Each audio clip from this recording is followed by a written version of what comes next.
Ketika dunia dipenuhi ketidakpastian, investor berlomba mencari perlindungan. Namun di saat yang sama, dolar Amerika masih berdiri kokoh. Dua kekuatan besar saling bertabrakan dan silver kini berada tepat di tengah pertempuran. Pertanyaannya sekarang, ke arah mana ledakan silver berikutnya akan terjadi? Di video kali ini, kita akan membedah pergerakan silver dengan cara fundamental, teknikal, hingga skenario trading paling rasional. Analisa fundamental. Hari ini roda ekonomi global sedang bergerak lebih lambat dibanding beberapa tahun lalu. Aktivitas manufaktur dunia belum sepenuhnya pulih. Permintaan ekspor mulai melambat. Pertumbuhan ekonomi beberapa negara besar kehilangan momentum. Silver berbeda dengan gold. Gold hampir sepenuhnya dipandang sebagai aset safe haven. Namun silver memiliki dua identitas sekaligus. Ia adalah logam mulia, tapi juga merupakan bahan baku industri. Silver digunakan hampir di seluruh teknologi modern, mulai dari panel surya, kendaraan listrik, semikonduktor, peralatan medis, elektronik, bahkan industri pertahanan. Artinya, harga silver tidak hanya dipengaruhi rasa takut investor, tetapi juga oleh pertumbuhan ekonomi dunia. Ketika ekonomi berkembang, permintaan industri meningkat, maka silver ikut naik. Namun ketika aktivitas ekonomi melemah, permintaan industri ikut berkurang. Inilah sebabnya silver sering bergerak lebih volatil dibanding gold. Mari kita berbicara mengenai lawan utama silver, yaitu dolar Amerika. Beberapa data ekonomi Amerika sebelumnya masih menunjukkan ketahanan yang cukup baik. Pasar tenaga kerja tetap solid, konsumsi rumah tangga masih bertahan.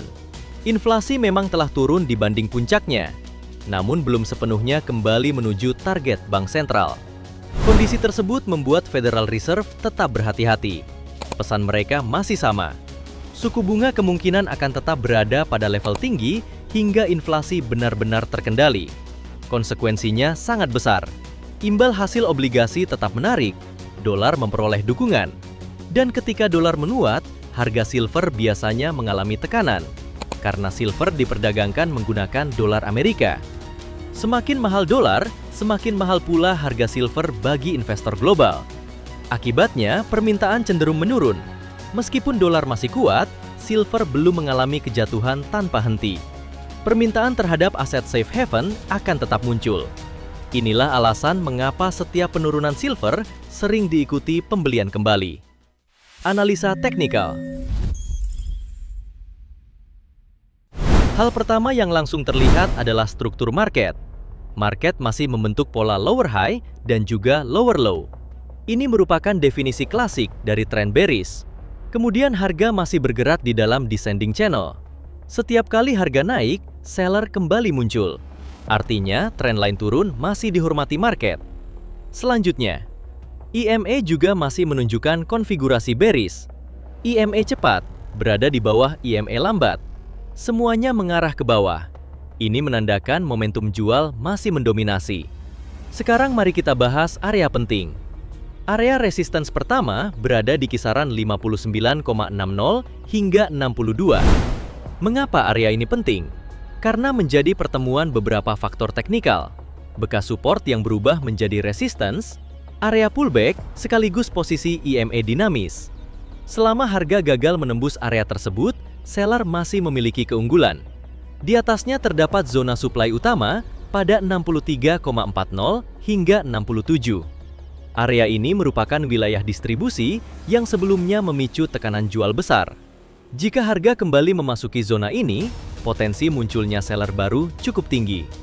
Sementara itu, area support terdekat berada pada 55 hingga 53.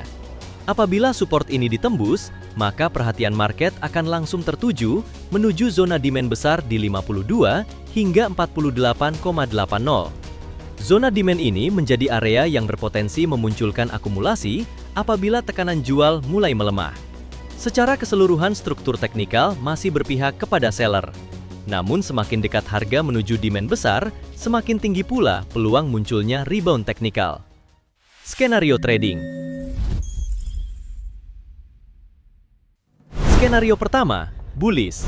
Apabila harga mampu menembus area resistance 59,60 hingga 62, maka target berikutnya menuju zona supply 63,40 hingga 67. Namun kita belum memiliki alasan kuat untuk mengubah bias utama. Skenario kedua, bearish. Selama harga tetap berada di bawah resistance dan struktur lower high masih bertahan, maka tekanan jual masih berpotensi berlanjut dengan target berikutnya menuju area support di 55 hingga 53. Inilah skenario yang saat ini memiliki probabilitas lebih tinggi. Market tidak pernah memberi penghargaan kepada mereka yang paling berani, tetapi kepada mereka yang paling disiplin. Dan ketika peluang dengan probabilitas terbaik akhirnya datang, bertindaklah dengan tenang, dengan rencana, dan dengan manajemen risiko yang matang. Sampai jumpa pada analisa berikutnya. Jika kamu merasa analisa seperti ini membantu kamu membaca market, jangan lupa like, subscribe, dan bagikan ke sesama trader. Trade smart, manage risk, dan semoga profit konsisten.